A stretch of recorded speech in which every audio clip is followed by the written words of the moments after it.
खबरों के निष्पक्ष विश्लेषण के लिए सब्सक्राइब करें Jantantra TV and press the bell icon. Never miss any update.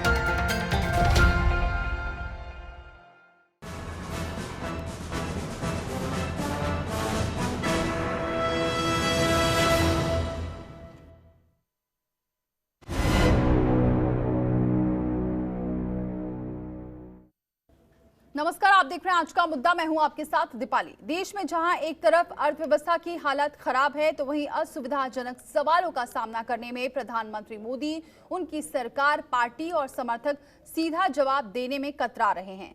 विपक्ष सवाल पूछता है तो सत्ता पक्ष जवाब देने के बजाय बयानबाजी करने लगता है और विपक्ष पर हमलावर हो जाता है।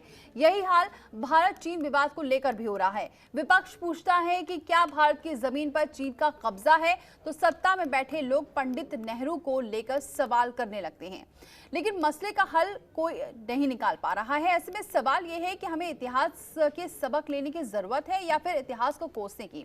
जी हाँ, आज इसी मुद्दे पर हम चर्चा करेंगे कि भारत चीन विवाद को लेकर सरकार सबको साथ लेकर नहीं चल सकती, या बात करने से और बात बढ़ेगी या बात बनेगी।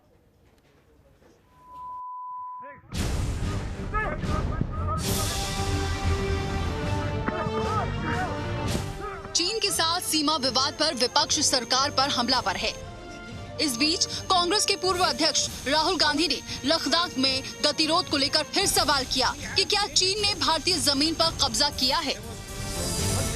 राहुल ने पूर्व प्रधानमंत्री और अपने पिता राजीव गांधी के लद्दाख के पैंगोंग झील की ली गई एक तस्वीर ट्विटर पर साझा करते हुए ये भी कहा, चीनी आक्रमण के खिलाफ हम एकजुट खड़े हैं। क्या भारतीय जमीन पर चीन ने कब्जा किया है? हमने स्पष्ट रूप से कहा है कि हम देश की सिक्योरिटी के मामले में पूर्णतया सरकार के साथ में हैं और हमें पूरा गर्व और भरोसा है अपनी सेना के ऊपर। जो सैटेलाइट इमेजेस हैं उसके बारे में जो ग्राउंड रियलिटी जो सामने आती है उसके विपरीत अगर प्रधानमंत्री जी इस समय अपना स्टेटमेंट देंगे तो उस पर सवाल तो उठते हैं, तो उसको स्पष्ट करने में क्या दिक्कत है, यही तो पूछा जा रहा है। इधर बीजेपी की जब भी जटिल सवालों से भिड़ंत होती है तो वो उन्हें हल करने में समय और श्रम जाया नहीं करती। वहीं पार्टी अध्यक्ष जेपी नड्डा ने एक फोटो ट्वीट करते हुए लिखा कि सबसे पहले कांग्रेस पार्टी ने चीनी कम्युनिस्ट पार्टी के साथ MOU साइन किया, फिर कांग्रेस ने चीन के सामने जमीन सरेंडर कर दी और जब डोकलाम हुआ तो राहुल गांधी चीनी दूतावास में मुलाकात के लिए गए और अब जब तनाव है तो राहुल गांधी देश को बांटने की कोशिश कर रहे हैं। जेपी नड्डा ने कांग्रेस पर निशाना साधा तो कांग्रेस की तरफ से पी चिदम्बरम ने मोर्चा संभाल लिया।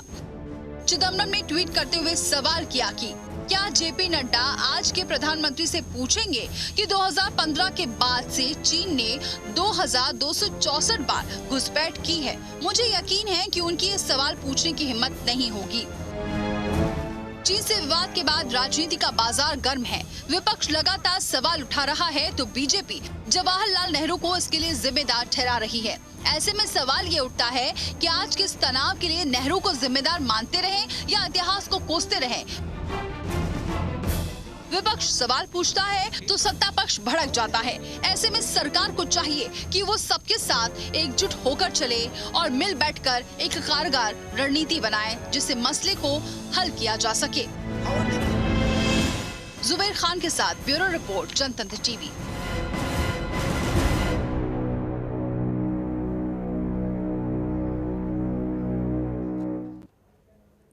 तो वही अब सवाल ये है कि आज के इस तनाव के लिए नेहरू को जिम्मेदार माने।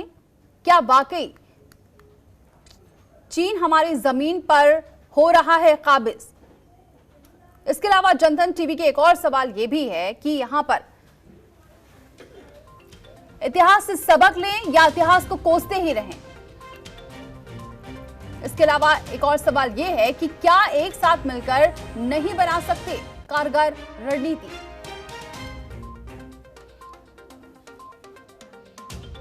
तो ये सवाल है, अब क्या एक साथ मिलकर क्या एक कारगर रणनीति नहीं बना सकते या फिर हमेशा इतिहास को ही कोसते रहेंगे? क्योंकि जब भी यहाँ पर सरकार से सवाल पूछा जा रहा है तो बार बार 1962 और नेहरू की यहाँ पर नेहरू को कोसते हुए नजर आ रहे हैं। और चलिए इसी पर हम चर्चा करते हैं। हमारे साथ फिलहाल दो मेहमान जुड़ चुके हैं। वासिंद मिश्र, एडिटर इन चीफ, हमारे साथ जुड़ चुके हैं। बहुत स्वागत है सर आपका हमारे साथ जुड़ने के लिए। जेके त्रिपाठी जी हमारे साथ जुड़ चुके हैं, पूर्व राजनयिक।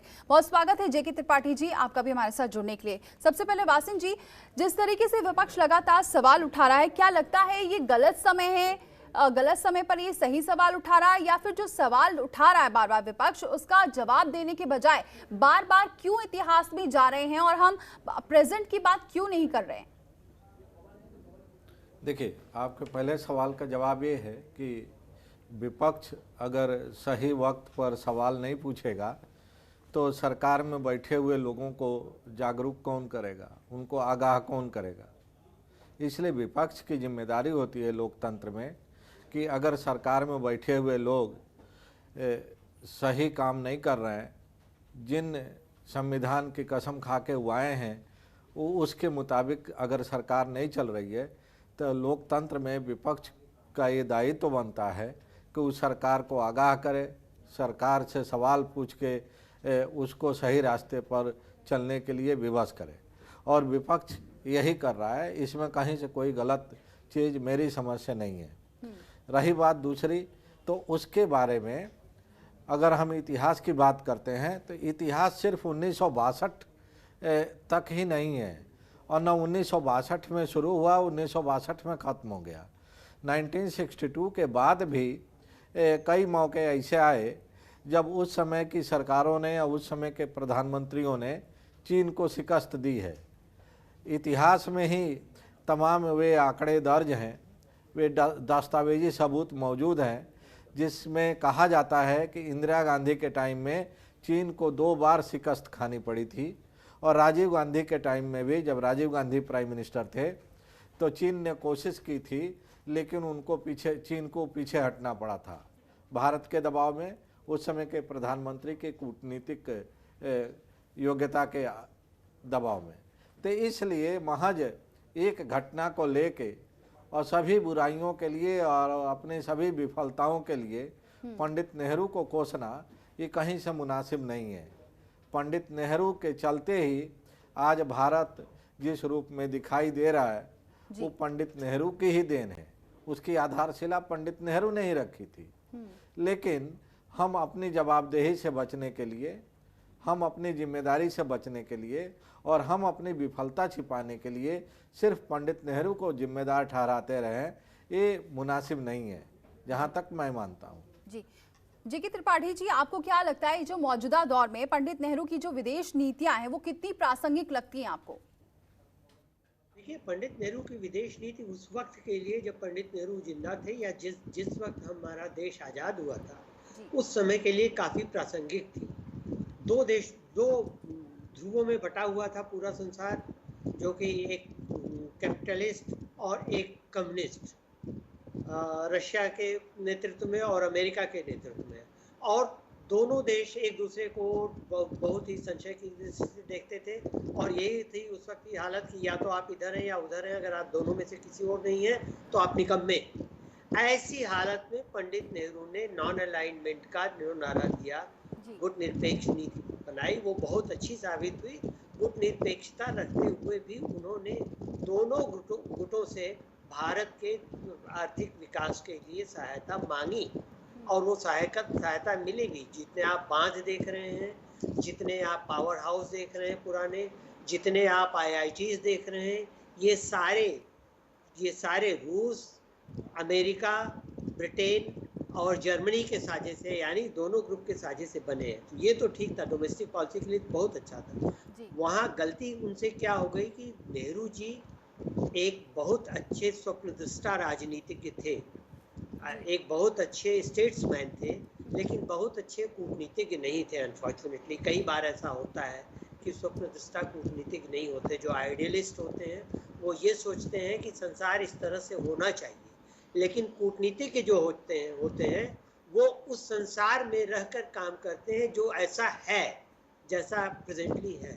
तो इसलिए नेहरू जी की उसमें हम गलती नहीं देंगे। नेहरू जी की ज़्यादातर नीतियाँ सही रहीं।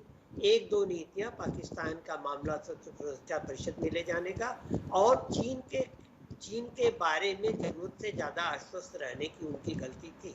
यहाँ तक कि जब 1959 में भारतीय दूतावास चीन से एक रिपोर्ट गई थी जिसमें ये लिखा था साफ साफ कि चीन का हमारी सीमाओं पर निगाह है चीन की, और चीन कभी भी आक्रमण कर सकता, तैयारियां हो रही हैं। और ये रिकॉर्डेड है कि नेहरू जी ने उस रिपोर्ट को रद्दी की टोकरी में फेंक दिया था कि नहीं, ऐसा नहीं हो सकता। उसके लिए हम नेहरू को दोष नहीं देते, क्योंकि वो, मैंने कहा कि वो स्वतंत्रता थे, वो एक स्टेट्समैन थे। हाँ, लेकिन तो उनको दोष नहीं दे सकते। लेकिन इसके बावजूद जो कुछ 1962 में हुआ, अब 50 साल से ऊपर 58 साल हो चुके हैं, उसी चीज की रट लगाने से क्या फायदा। भारत वहां से काफी आगे बढ़ चुका है और चीन वहां से काफी आगे बढ़ चुका है। दोनों अब ऑलमोस्ट एक महाशक्ति हो गई है। इसलिए अब उस चैप्टर को मेरे ख्याल से बंद कर देना चाहिए और आज के परिप्रेक्ष्य में, आज के दृष्टांत में हम ये देखना चाहिए कि कैसा हुआ। क्योंकि देखिए, राजनीतिज्ञों से, नेताओं से, सरकारों से गलतियां होती हैं, लेकिन ये गलतियां जानबूझकर नहीं की जाती। ये सद्भावनापूर्ण की गई कामों में गलतियां हो जाती हैं, सभी से होती हैं, सारी सरकारों ने गलती की है। लेकिन वही बात है ना कि इसको बार-बार इस पर कोट करना। मासिन जी, अगर इस पर अगर कोई सवाल कर रहा है, देश को ये जानने की यहाँ पर हक बनता है कि क्या स्थिति है, लेकिन जब स्थिति के बारे में पूछा जा रहा है तो यहाँ पर ये जवाब दे दिया जाता है, बार-बार नेहरू की बात की जाती है। हमने ये आज से नहीं, जब पाकिस्तान से कुछ यहाँ पर कलह होता है या फिर कश्मीर को लेकर बात होती है, जब भी जहाँ पर भी यहाँ पर बात आती है और सत्ता पक्ष से सवाल किया जाता है तो बार बार वही। और जैसे जेके त्रिपाठी जी भी बोल रहे हैं, बार बार हम इतना साल हो गए हैं, क्या हम अभी की रणनीति को लेकर आगे नहीं बढ़ सकते पिछला कोसने के बजाय? देखिए, इसमें दो तीन और महत्वपूर्ण बातें हैं जिसकी तरफ की ध्यान दिया जाना चाहिए। और अगर जब हम नेहरू की बात करते हैं, नेहरू की 1962 की विफलता की बात करते हैं, तो उस समय भी भारत में सेना थी। तो अगर उस समय भारत की विदेश नीति फेल रही, सामरिक नीति फेल रही, तो उसके लिए अकेले नेहरू जिम्मेदार हैं।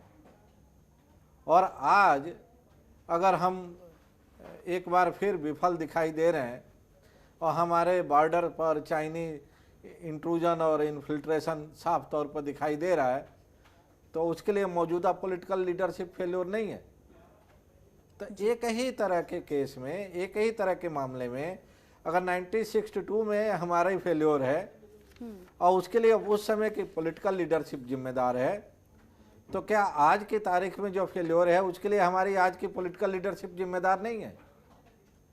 अगर 1962 में उस चाइनीज विश्वासघात के पहले नेहरू ने चीन पर भरोसा किया था और बदले में चीन ने उनके साथ धोखाधड़ी की और विश्वासघात किया, तो उसके लिए नेहरू जिम्मेदार है।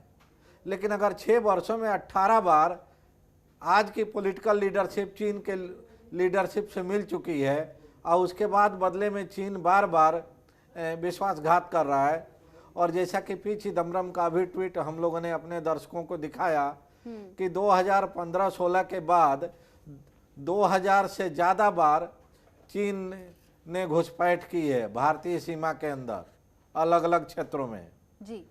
तो आज की पॉलिटिकल लीडरशिप फेल्योर नहीं है, वह लीडरशिप जो कि 18 बार चीन की लीडरशिप से मिल चुकी है और उसके बाद भी चीन की तरफ से विश्वासघात हो रहा है एक के बाद एक। तो ये जो डबल स्टैंडर्ड है, बजाय इसकी तरफ इस तरह की बात करने के सीधे तौर पर अपनी जिम्मेदारी लेनी चाहिए और कोशिश करना चाहिए कि संपूर्ण विपक्ष को साथ में लेकर। त्रिपाठी जी, जी बोलिए सर। मैं दो चीजें कहना चाहता हूँ। एक तो चिदम्बरम साहब का जो ट्वीट है, मैं नहीं समझता कि वो कहाँ तक तथ्यात्मक है, क्योंकि 2800 बार, मतलब कि आप समझ लीजिए कि 6 साल में 2000 दिन करीब होते हैं, मतलब रोज कहीं न कहीं चीन ने ऐसा किया है। ये थोड़ा सा मुझे अटपटा लगता है। और ये जानकारी अगर वह भी तो इतनी कॉन्फिडेंशियल होती कि मैं नहीं समझता चिदम्बरम साहब को ऐसा मिल पाएगा। बहरहाल किया होगा, चीन ने कई बार किया होगा। एक चीज और मैं वासन साहब की बात को आगे बढ़ाते हुए ये कहता हूँ कि ठीक है, पॉलिटिकल लीडरशिप जिम्मेदार होती है फेलियर के लिए भी, सक्सेस के लिए भी। अगर 1971 के लिए इंदिरा गांधी की वाहवाही हुई, 1962 के लिए नेहरू की बुराई हुई, तो वो इसलिए कि पॉलिटिकल लीडरशिप जिम्मेदार होती है। और हमारी सामरिक शक्ति के लिए तो पॉलिटिकल लीडरशिप पूरी तरह से 1962 में जिम्मेदार थी, क्योंकि हमारे पास सेना के नाम पे कुछ नहीं था, हमारे पास टैंक नहीं थे, हथियार नहीं थे। हमारी जो 3477 किलोमीटर की चीन से सीमा है, वहाँ कोई सड़क नहीं थी, वहाँ कोई बड़ी पोरस सीमा थी, वहाँ तक पहुँचने का कुछ नहीं था। 1962 में जनरल कौल को जनरल बना दिया गया, तवांग के उसमें जनरल कौल का कोई भी वो नहीं था, अनुभव नहीं था। वो क्वार्टर मास्टर जनरल थे, मकान बनाने की जिम्मेदारी थी उनकी, रसद की जिम्मेदारी थी, उनका वार का कोई अनुभव नहीं था। लेकिन वो चलिए वो बात की बात हो गई। मैं ये कहता हूँ कि इसमें सिर्फ प्रेजेंट सरकार की नहीं बल्कि विपक्ष का भी दोष है। अगर विपक्ष कहता है कि पुलवामा में गड़बड़ी के लिए प्रधानमंत्री जिम्मेदार है, तो सर्जिकल स्ट्राइक के लिए प्रधानमंत्री की तारीफ क्यों नहीं होती? मैं ये कहता हूँ, चाहे कांग्रेस हो चाहे बीजेपी हो, दोनों अपनी रोटियां सेक रहे हैं। दोनों ये चाहते हैं कि उनकी बात मानी जाए, उनकी बात सच मानी जाए। ये देखिए, अधिकार है, मैं वासन साहब की बात से बिल्कुल सहमत हूँ कि हर पार्टी को और एक सशक्त विपक्ष को ये अधिकार होता है, फर्ज भी होता है कि वो प्रश्न पूछे। लेकिन आप देखिए कैसे प्रश्न पूछे मानते हैं जेके त्रिपाठी जी, सर ये कितना आप मानते हैं कि जब हम पंडित नेहरू की विदेश नीतियों को लेकर चलते थे तो हिंदुस्तान एक दशक पहले अपने पड़ोसियों वाला एक अच्छा मुल्क था, अब कंडीशन बिल्कुल अलग है। अपने ही पड़ोसी जो देश हैं उससे कुछ ना कुछ विवाद है। नेपाल जैसा देश भी, यहाँ पर अपना पड़ोसी मुल्क भी अब आंखें तरेरता हुआ नजर आता है। तो हम तो अपने दीपाली जी, नेपाल के साथ हमारा विवाद अभी का नहीं, 6 बार विवाद हो चुका है। राजीव गांधी के टाइम में 2 बार विवाद हुआ, इंदिरा गांधी के टाइम में 2 बार विवाद हुआ, और अभी मोदी के टाइम में 2 बार विवाद हुआ। ऐसे राजशाही के टाइम में राजशाही हमेशा सशंकित रहती थी कि कहीं कुछ गड़बड़ न हो जाए, और इसीलिए विवाद होता था। और उसके बाद 2 बार राजीव गांधी के टाइम में विवाद हुआ, जब 1988 में नेपाल ने संधि पर, जो खत्म होने के बाद नेपाल ने संधि पर दस्तखत करने से इनकार कर दिया या हिला हवाले की, तो काफी ज्यादा मामला बिगड़ा था। तो ये चीज ये कहना, ये है सोचना कि कोई भी देश जो है वो हमारे साथ हमेशा के लिए, अनंत काल के लिए, हर वक्त एक ही तरह से हमारा दोस्त बना रहेगा, ये बात कूटनीति में नहीं होती। कूटनीति में दोस्ती दुश्मनी बदलती रहती है। नेपाल के साथ, बांग्लादेश के साथ आप देखिए 71 में लड़ाई के बाद बांग्लादेश से कितनी दोस्ती हो गई थी। उसके बाद 80-81 में जब जियाउर रहमान आए या आबिदा जिया आई, तो बांग्लादेश के साथ तो कितनी दरार पड़ गई। म्यांमार के साथ दोस्ती हुई, दरार पड़ी। नेपाल के साथ भी यही हुआ है। मालदीव में आप देखिए, मालदीव में पिछली गवर्नमेंट थी तो दुश्मनी थी काफी कुछ, अब दोस्ती है। ये तो होता रहता है। इस पे डिपेंड करता है किस देश में, हमारे पड़ोस में किस तरह की सरकार है। और वही मैं कह रहा हूँ कि जिस तरह की सरकार हो, प्रेजेंटली जो सिचुएशन हो, उसी के तहत हमें काम करना चाहिए। वासिन जी, आप मानते हैं इसको? आप भी यही मानते हैं? आप भी ऐसा मानते हैं वासिन जी? देखिए, इसमें दो तरह के एस्पेक्ट हैं। पहली बात तो ये कि जैसा कि त्रिपाठी जी बता रहे हैं, वो काफ़ी हद तक ठीक है कि समय और परिस्थिति के हिसाब से फॉरेन पॉलिसी में भी बदलाव होता रहा है, और समय समय पर उसको रिव्यू करना पड़ता है, उसको रिवाइज करना पड़ता है, उसको रिविजिट करना पड़ता है। लेकिन यह भी सच है कि जिस तरह का वन साइडेड पॉलिसी पिछले कुछ वर्षों में देखने को मिली है भारत की तरफ से विदेश के मामले में, उसको लेके जो भारत के ट्रेडिशनल दोस्त रहे हैं, जो ट्रेडिशनल कंट्रीज रही हैं, जो हमेशा भारत के बुरे वक्त में साथ खड़ी रही हैं, उनके मन में थोड़ा अविश्वास आया है भारत को लेके। अगर हम उदाहरण के तौर पर बात करें तो इराक के मामले में, ईरान के मामले में जिस तरह से भारत की तरफ से चुप्पी दिखाई गई और अमेरिका एक तरफा कार्रवाई करता रहा, या अफ़गानिस्तान के मामले में जिस तरह से अमेरिकी कार्रवाई को भारत ने मौन रह के उसको पूरी तरह से एंडोर्स किया, उसको लेके कहीं न कहीं रूस, ईरान और इराक के अंदर भी भारत की भूमिका को संदेह की नज़र से देखा जाने लगा। और इजराइल के साथ हमारी जो नज़दीकी बढ़ी है, उसको लेके भी दुनिया के तमाम मुल्क जो कि इजराइल और अमेरिका के खिलाफ रहते हैं, उनके मन में भारत को लेके एक अलग तरह की राय धीरे धीरे बनने लगी। भारत की जो विदेश नीति की कामयाबी थी उसका मूल आधार ही नॉन अलाइनमेंट था, और पंडित नेहरू इस मामले में कम से कम आज के तमाम नेताओं से ज़्यादा समझदार थे। वे जानते थे कि भारत हालिया आज़ाद देश है, उसके पास हर तरह की कमी है। एक डेवलपिंग नेशन को किसी सुपर पावर के एक खेमे में खड़े होने से दूसरे खेमे की तरफ से उसको नुकसान उठाना पड़ेगा। बिल्कुल, पंडित नेहरू के ऊपर ये एक क्या कुछ कहा है जेपी नड्डा ने, ये भी जरा सुनाते। थोड़ी ही देर पहले बीजेपी अध्यक्ष जेपी नड्डा ने दिल्ली में एक वर्चुअल रैली को संबोधित किया और विपक्ष पर करारा तंज कसा। नड्डा ने दावा किया कि विपक्ष लगातार सेना का मनोबल गिराने का काम कर रही है। हमारा विपक्ष है, मुझे दुख के साथ कहना पड़ता है कि देश संक्रमण काल से गुजर रहा है और विपक्ष को सिवाय छीटाकशी करने के और कुछ नहीं आ रहा है। बहुत गैर जिम्मेदाराना विपक्ष रहा। 1962 की लड़ाई लड़ी, सारी पार्टी उस समय नेहरू जी के साथ खड़ी हुई। 1965 की लड़ाई हुई, सारी पार्टी शास्त्री जी के साथ खड़ी रही। में बांग्लादेश को आजाद कराने के लिए लड़े, सारी पार्टी इंदिरा गांधी जी के साथ खड़ी रही। लेकिन जब कारगिल की बारी आई और जब अभी चाइना से हम बॉर्डर्स की लड़ाई में अपने आप को सक्षम तरीके से आगे ले गए, चाइना के साथ हमारे जवान, वीर जवान सरहदों पर लड़ करके एक एक इंच भूमि संभाल करके चाइना को मुंह तोड़ जवाब दे रहे। और यहां हमारी कांग्रेस पार्टी उनके मोराल को, उनके विश्वास को कमजोर करने का काम करती है और दिन रात कोई न कोई बयान देती है। यह वही कांग्रेस पार्टी है जिसका नेता डोकलाम की लड़ाई जब चल रही थी और डोकलाम में जब हमारे सरहदों पर हमारे फौज खड़ी थी और उनको पीछे हटा रही थी, हमारे नेता उनके राजदूत के साथ रात को चुपके गपशप कर रहे थे। तो एक दूसरे पर आरोप प्रत्यारोप का दौर जारी है, आगे भी चर्चा जारी है। एक छोटा सा ब्रेक, फौरन लौटते हैं। बीते कुछ सालों में भारत के पड़ोसी देशों के साथ सीमा विवाद गहराता जा रहा है। इसे लेकर हमारे रिश्ते भी खराब हुए हैं। ऐसे में सवाल उठते हैं कि मौजूदा सरकार ने जिस तरह से विदेश नीति को संभाला है, क्या इस पर विचार करने की जरूरत है।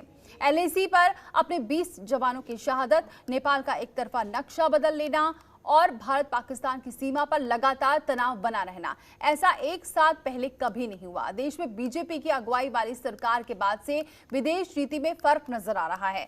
ऐसा भले ही लगता हो कि पड़ोसी देशों के दौरे और उनके नेताओं के साथ नजदीकी के जरिए रिश्ते मजबूत किए जा रहे हैं, भले ही ऐतिहासिक दोस्ती की मिसाल देने की कोशिश की गई हो, लेकिन कथनी करनी में फर्क साफ नजर आता है।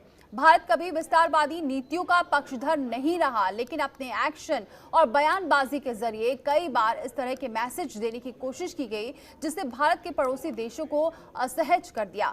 ये असहजता सिर्फ पड़ोसी देशों में नहीं बल्कि उन देशों में भी दिखी जो कभी भारत के नॉन अलाइंग मूवमेंट के समर्थन वाली पूर्व प्रधानमंत्री जवाहरलाल नेहरू की नीति की वजह से भारत के साथ सहज महसूस करते थे।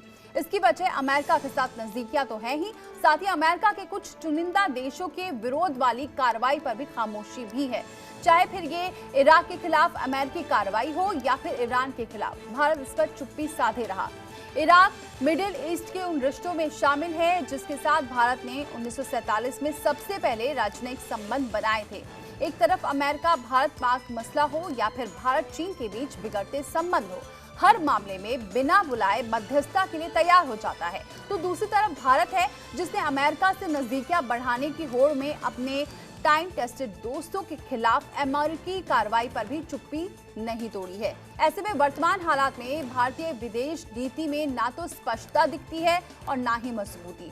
रूस हमेशा से भारत का दोस्त रहा है और नाजुक वक्त में भारत के साथ मजबूती से खड़ा दिखाई दिया, लेकिन रूस विरोधी अमेरिकी बयानों और नीतियों पर भी मौजूदा नेतृत्व में खामोशी बनाए रखी है। लेकिन मौजूदा हालात में जब भारतीय सीमा विवाद गहराता जा रहा है तो देश एक बार फिर अपने टाइम टेस्टेड रिश्तों की तरफ देख रहा है। यही वजह है कि रूस के साथ RIC की बैठक में विदेश मंत्री S जयशंकर अंतर्राष्ट्रीय नियमों के पालन, साथी देशों के हितों का सम्मान और बहुपक्षीयता की वकालत करते नजर आए हैं। तो ये रूस हमेशा की तरह अपनी दोस्ती निभाते हुए भारत को UN में स्थायी सदस्यता दिलाए जाने की वकालत भी की गई है। और चलिए, हमारे साथ एक इतिहासकार जुड़ चुके हैं, प्रोफेसर कपिल कुमार भी, और JK त्रिपाठी जी जुड़े हुए हैं, वासिन जी भी हमारे साथ जुड़े हुए हैं। एक बार प्रोफेसर कपिल जी का रुख करते हैं। प्रोफेसर कपिल, आपको क्या लग रहा है, अब ये जो रूस से बातचीत होने वाली है, क्या इस पर भी कुछ, क्योंकि रूस तो अपनी दोस्ती निभाता आ रहा है, मौजूदा जो वक्त है इसमें क्या इससे फायदा होगा भारत को? आपकी चैनल पे आया हूँ, लेकिन आपने जो इतना लंबा वक्तव्य दिया है जी। आपका पूरा वक्तव्य जो है ऐतिहासिक तथ्यों से अलग है। मुझे बताइए, चीन हमारा दोस्त कब था? पाकिस्तान हमारा दोस्त कब था पड़ोसी? मुझे समझाइए आप इस बात को। आप जो कह रही हैं कि हमने अपने दोस्तों से रिश्ते बिगाड़ दिए, और आपको मालूम है कि नेपाल की क्या स्थिति है। आपने कह दिया कि चाचा नेहरू की नीतियां 7 नवंबर 1950 के अंदर सरदार पटेल ने चिट्ठी लिखी थी चाचा नेहरू को कि चीन ने जब तिब्बत हटवा लिया है और चीन क्या कर रहा है, और उस समय पटेल ने कहा था कि हमको क्या तैयारी वहां पे करनी चाहिए नॉर्थ ईस्ट के अंदर। उस चिट्ठी को गूगल करके पढ़ लीजिएगा जरा सा।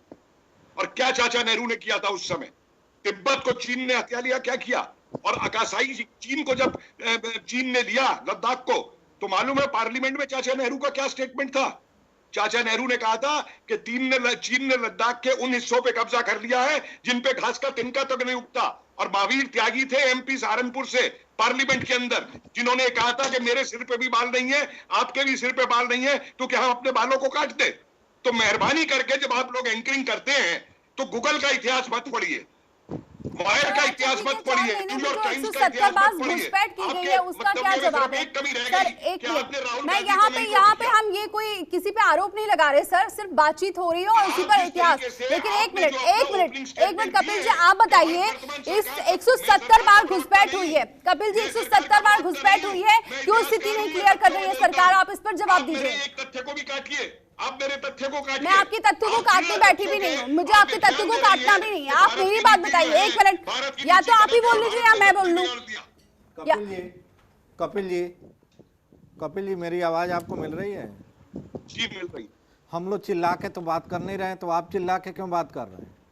चिल्ला के कोई बात नहीं कर रहा, तो आप आराम से बात करिए ना। चले जा रहे हैं, सुनिए, फिर आप चिल्ला के बात कर रहे हैं। मुझे आपने इनवाइट कैसे कर लिया? सुनिए, एक तो चिल्लाना बंद करिए। ये चिल्लाने के लिए हम लोग आपको यहाँ आमंत्रित नहीं किए हैं। ये व्हाट्सएप यूनिवर्सिटी के हिसाब से नहीं हम लोग चलते हैं। आप व्हाट्सएप यूनिवर्सिटी के जो फैक्ट्स हैं वो जहाँ बोलना है वहाँ बोलिएगा। यहाँ अगर आराम से आपको बात करनी है तो बात करिए तर्कों के आधार पर, चिल्ला के मत बात करिए। अपनी बात जो करनी है शांतिपूर्ण तरीके से करिए। आप अपनी एंकर को ये बताइए कि तथ्य बोले। हमारी एंकर तथ्य बोल रही है, अगर आपको उस तथ्य से एतराज है। सुनिए, आपकी चैनल से कोई शौक नहीं है। देखिए, मुझे कोई नाम नहीं लेना है चैनल पे बोल के। लेकिन गलत इतिहास जिस तरीके से इस देश में पढ़ाया जाता है वो मैं नहीं होने दूंगा। अरे तो बदलिए ना इतिहास। की चिट्ठी का जवाब दीजिए मुझे, मैंने जो तथ्य आपके सामने रखा। आप नेहरू का जवाब दीजिए मुझे। आप फिर चिल्ला रहे हैं। हमारे चैनल में चिल्लाने की परंपरा ही नहीं है, आप बेवजह चिल्ला रहे हैं। और मेरी परंपरा ये नहीं है कि मैं देश के खिलाफ राष्ट्र विरोधी चैनल को छोड़ूं। मेरी कोई शौक नहीं है आपकी चैनल पे आने का। आप लोग चीन की भाषा बोल रहे हैं, राहुल गांधी की भाषा बोल रहे हैं, जिसने चीन से पैक्ट कर रखा है। बंद कर दीजिए। चलो, तो यही बात होती है जब आप अपनी बात रखते हैं या कुछ पूछना चाहते, और यहाँ पर जब सवाल किए जाते हैं तो इतिहास का हवाला देकर राष्ट्र विरोधी बना दिया जाता है। और अगर आप सवाल नहीं, अगर उनका जवाब नहीं होता है तो सीधे तौर पर आप राष्ट्र विरोधी ही हैं। भले आप इतिहास में क्यों ना बात कर रहे हो, लेकिन जिस तरीके से ये मेहमान हमारे साथ जुड़े हुए थे उनका यही कहना है कि आप सवाल नहीं करिए। विपक्ष अगर जो सरकार अभी विपक्ष में होती, उस दौरान भी अटल बिहारी वाजपेयी ने, वासिन जी अगर मैं सही हूं, आपको ज्यादा पता होगा कि उस दौरान भी संसद बुलाई गई थी और उसमें सवाल किया गया था सरकार से जब नेहरू जी थे। देखो, विपक्ष का काम यही है कि विपक्ष तो अपनी बात रखेगा ना जनता के सामने। जितनी जवाबदेही जनता के प्रति सरकार की है, सत्तारूढ़ दल की है, उतनी विपक्ष की भी है। विपक्ष कैसे अपनी भूमिका छोड़ सकता है किसी लोकतंत्र में? इन लोगों का तरीका यही है कि ये लोग तार्किक तरीके से किसी सवाल का जवाब दे नहीं पाते हैं, चाहे स्टूडियो हो या चौराहा हो, एक ही तरह की भाषा का इस्तेमाल करते हैं। चलिए 6 साल से सरकार में है, 6 साल से सरकार में रहते हुए भी नेहरू जिम्मेदार हैं हर चीज के लिए। तर्क से तो कोई बात कर नहीं सकते ये लोग। तो चिल्लाने से थोड़े कोई फैक्ट्स बदल जाता है। सरकारी तौर पर सरकार मानती रही है पार्लियामेंट के अंदर कि 200 से ज़्यादा बार घुसपैठ हुआ है चीन की तरफ से। क्या ये फैक्ट नहीं है? ये किसकी सरकार में हुआ है? इस समय कौन सरकार में है पिछले 6 वर्षों से? क्या पंडित नेहरू सरकार में है 6 वर्षों से? तो सवाल किससे पूछा जाएगा? जो सरकार में है उसी से पूछा जाएगा। चलिए जेके त्रिपाठी जी का रुख करते हैं। जेके त्रिपाठी जी, हम रूस की बात कर रहे थे क्योंकि अब राजनाथ सिंह रूस के दौरे पर हैं और इससे हम अगर चीन से रिश्ते को लेकर देखा जाए तो इससे क्या भारत को फायदा होगा? भारत को बिल्कुल फायदा होगा और अभी हाल में ही फायदा हुआ। देखिए, कल सिक्योरिटी काउंसिल की एक मीटिंग में जहां पाकिस्तान ने भारत को घेरने की कोशिश की थी, ये कह के कि भारत टेररिज्म को, भारत भी सपोर्ट कर रहा है पाकिस्तान में होने वाले टेररिज्म को और टेररिस्ट एक्टिविटीज को, उस पर चीन ने उस पर रूस ने साफ साफ वीटो कर दिया फिर से भारत की ओर से। ये तो कूटनीति के हिसाब से है। और जो राजनाथ सिंह के दौरे की बात है तो देखिए उसमें कई चीजें हैं जो कि हमें चाहिए। S-400 एंटी मिसाइल सिस्टम जो है उसके लिए हमारा समझौता हो चुका है, लेकिन वो उसमें देरी हो रही क्योंकि 2 चीजें उसमें हो गई। एक तो ये हुआ कि कोरोना वायरस की वजह से कुछ प्रोसेस में देरी हुई, दूसरा ये हुआ कि संयुक्त राज्य अमेरिका का जो काटसा है, countering of adversaries of America through sanctions act, तो कि अमेरिका के दुश्मनों के साथ जो हाथ मिलाता है उसको सैंक्शन करते हैं, तो अमेरिका ने रूस को सैंक्शन किया हुआ। तो ये बड़ी मुश्किल हो रही थी क्योंकि रूस के साथ समझौता, किसी भी देश के साथ हम समझौता करें तो वो जो पैसा हम देते हैं, अनफॉर्चुनेटली चूंकि न्यूयॉर्क वर्ल्ड का हब बन चुका है ट्रांसैक्शन का, तो उधर से होके आता तो उस पर रोक की संभावना थी, तो वो सब हल हो गया।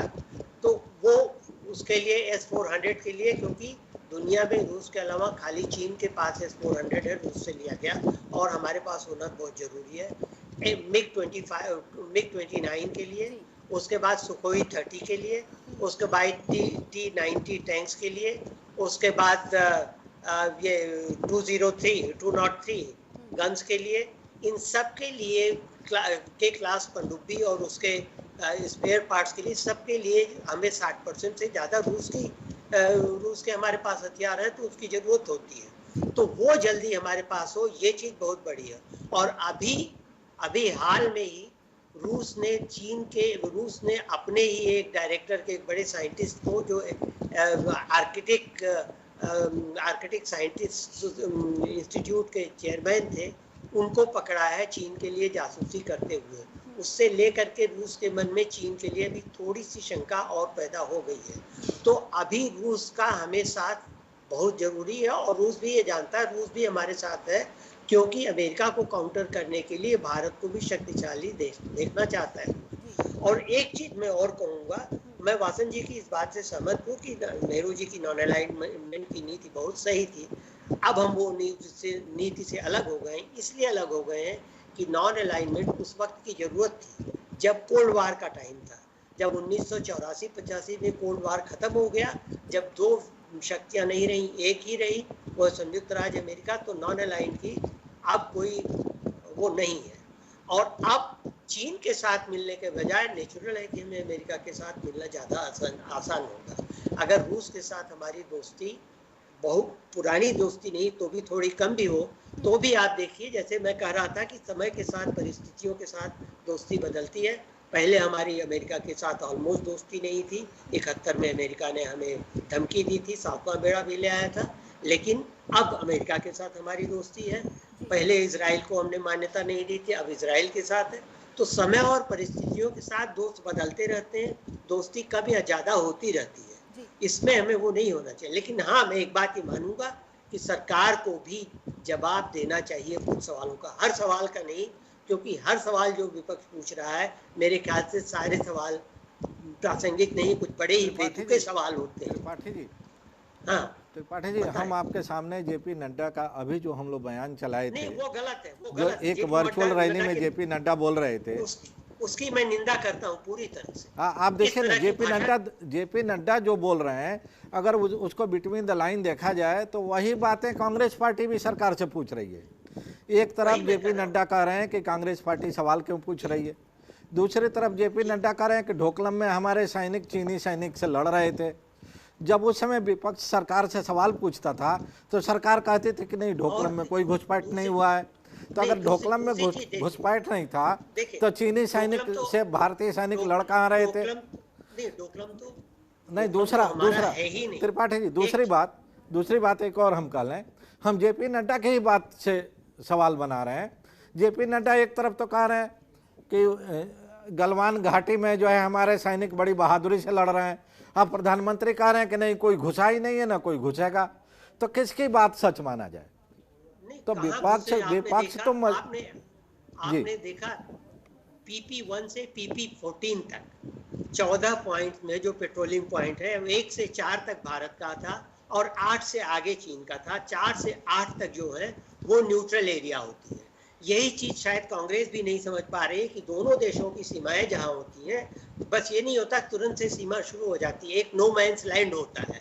नो मैंस लैंड में किसी की सीमा नहीं होती है।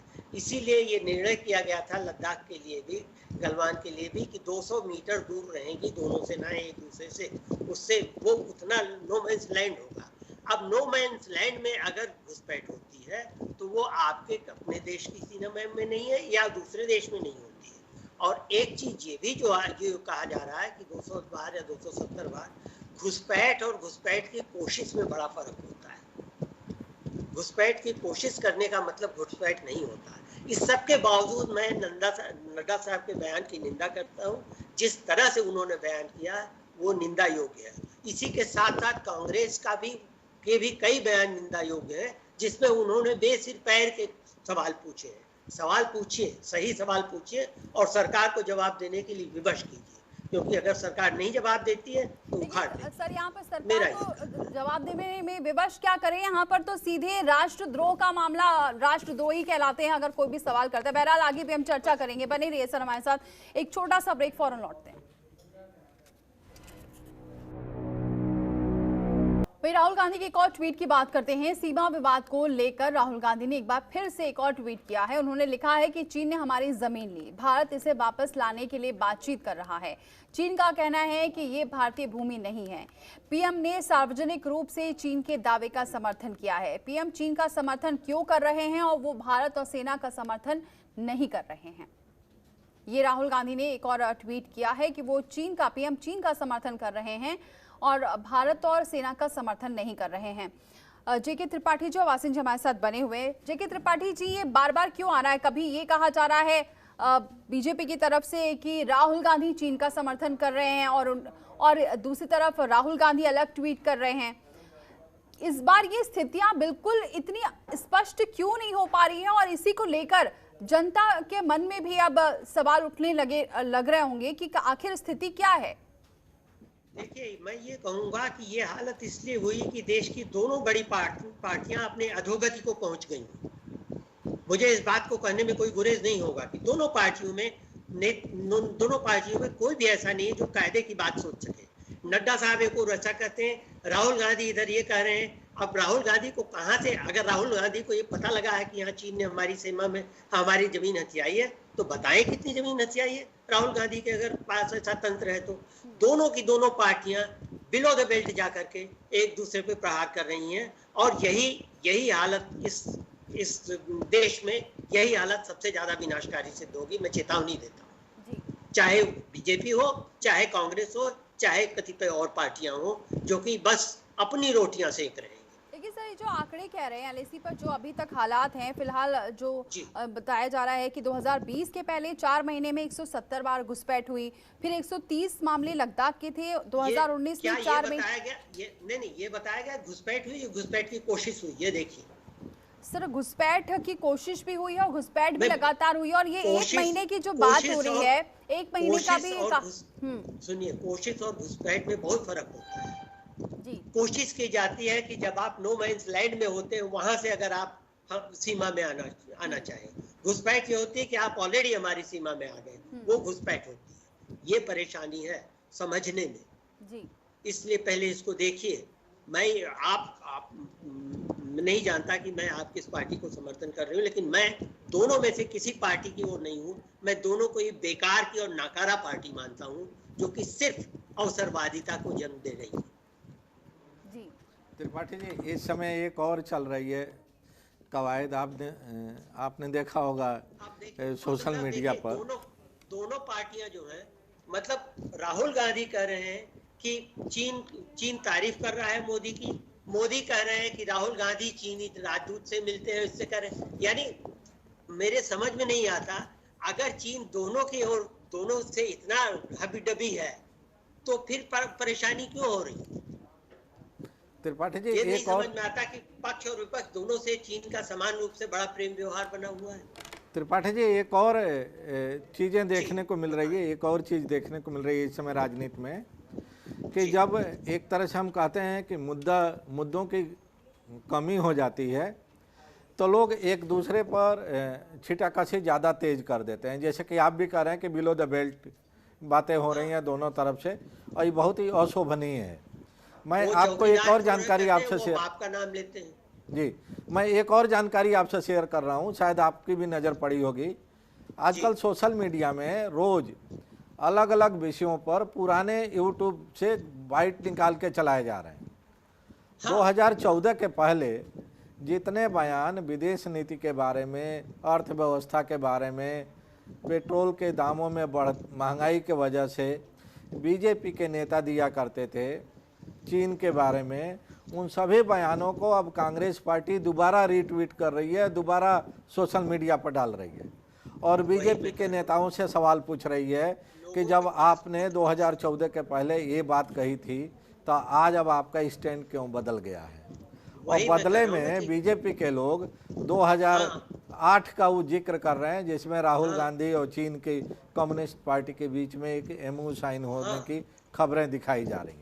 तो आपकी बात बिल्कुल सही है कि दोनों तरफ से जो मर्यादा होनी चाहिए राष्ट्रीय दल का, उसका उल्लंघन हो रहा है, दोनों तरफ से उल्लंघन हो रहा है और दोनों तरफ से सीरियसनेस नहीं दिखाई दे रही है।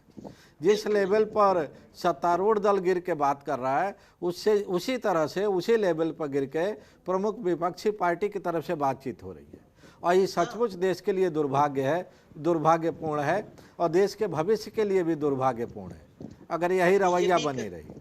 बीजेपी कहती है कि हम कमिटेड पार्टी हैं, कांग्रेस कहती है हम सबसे पुरानी लोकतांत्रिक पार्टी हैं, और दोनों ही एक तरह से बिहेव कर रहे हैं जी।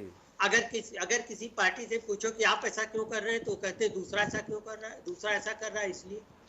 सर इसका असर क्या पड़ेगा, क्योंकि अब ये बातचीत है, बार बार ये कहा जा रहा है कि सकारात्मक बातचीत हुई है, कल जो बातचीत हुई है, अब आगे भी इसका सॉल्यूशन निकल जाएगा, लेकिन क्या लगता है इसका प्रभाव पड़ सकता है?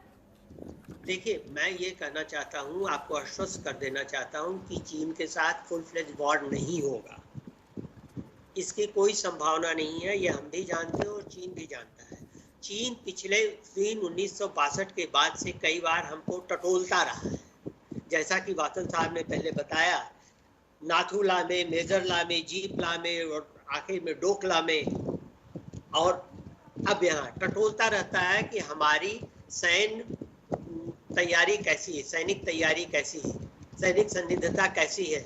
और जब वो देखता है कि नहीं हमारी सैनिक सन्निधता ठीक है, तब वो वापस आ जाता है। इस बार थोड़ा सा ज्यादा इसलिए हुआ, उसका कारण ये था, कई कारण थे। देखिए उसमें कारण ये थे कि चीन के पास एक तो चौतरफा दबाव पड़ रहा है, कोरोना की वजह से, हांगकांग की वजह से, तिब्बत की वजह से, सिंगियांग की वजह से, और उसके आर्थिक डोमिनेंस की वजह से। तो उस सब से ध्यान हटाने के लिए वो भारत की ओर ये कर रहा है, एक चीज। दूसरी चीज, यही हाल आप नेपाल का देखिए। नेपाल क्यों कर रहा है? नेपाल में खुद चीन ने 11 जगहों पे चीन ने अतिक्रमण किया है, और एक 12वें एक गांव में जो कि तिब्बत की सीमा पर है, उस गांव में चीन ने ऑलरेडी उस गांव को पूरा कब्जा कर लिया है, लेकिन वहां की सरकार इस बारे में कुछ नहीं कह रही है क्योंकि वो साम्यवादी सरकार है, वो कुछ नहीं कर सकती, तो वो भारत के साथ वो कर रहे हैं। और नेपाल को भी पता लगेगा कि जिस देश की इकोनॉमी 29 बिलियन डॉलर की 29 अरब डॉलर की हो, उसमें 6 अरब डॉलर के करीब का विदेशी कर्जा हो, और उसमें भी अभी चीन कह रहा है कि 2 अरब डॉलर 1.85 अरब डॉलर हम आपको कर्जा देंगे सॉफ्ट लोन्स। तो नेपाल की भी स्थिति श्रीलंका जैसी होने वाली, तभी उन्हें पता लगेगा। तो मैं तो ये कहता हूँ कि देखिए, अंतर्राष्ट्रीय कूटनीति में अभी आप निश्चित मान के चलिए कोई भी ऐसा युद्ध नहीं होगा। और देखिए पिछले 50 साल में सीरिया को छोड़ के, जहाँ गृह युद्ध की वजह से ये हुआ, गृह युद्ध ही एक तरह से, और कहीं भी कोई भी फुल फ्लेज वॉर नहीं हुआ अमेरिका और ईरान के बीच में इतनी तनातनी होने के बावजूद, क्योंकि अब कोई देश वॉर नहीं करना चाहता। किसी भी देश के पास, अमेरिका के पास 6000 बम हो, चीन के पास 350 हो, हमारे पास 150 ही हो, लेकिन उससे कोई फर्क नहीं पड़ता। सारे बम नहीं गिराए जाते, सिर्फ एक बम का गिराना काफी होता है। अगर आपके पास एक भी बम है तो खतरनाक है। तो इसलिए कोई भी एक दूसरे पे फुल फ्लेज वॉर नहीं करेगा, और खास तौर से इसलिए कि आज की डेट में माउंटेन वॉरफेयर में या हाई एल्टीट्यूड वॉरफेयर में आप देखिए, स्वीडन की जो सिप्री करके संस्था है इंटेलेक्चुअल, अमेरिका की एक संस्था, और इवन चीन के लोग कहते हैं कि हाई एल्टीट्यूड वॉरफेयर में आज भारत का कोई मुकाबला नहीं। और चीन सिर्फ हाई एल्टीट्यूड वॉर ही कर सकता है, क्योंकि समुद्र के रास्ते से आने में टाइम लगेगा और तब तक तो स्थिति बदल सकती है। तो अभी स्थिति ये है कि अभी चीन के साथ हमारी ये पोस्चरिंग है, ये एक तरह से नूरा कुश्ती है। थोड़ा बहुत इधर नुकसान हम कर लेंगे, थोड़ा बहुत वो कर लेंगे, फिर सब ठंडा पड़ जाएगा। ठीक है, बहुत बहुत शुक्रिया जेके त्रिपाठी जी, बहुत शुक्रिया वासन जी हमारे साथ जुड़ने के लिए। अब देखना होगा कि हालात कब सुधरते हैं, लेकिन हाँ, ये आरोप प्रत्यारोप जो लगातार चल रहा है, इस पर कब यहाँ पर फुल स्टॉप लगता है, ये भी अब वक्त बताएगा। फिलहाल इतना ही, लेकिन खबरों का सिलसिला जारी है।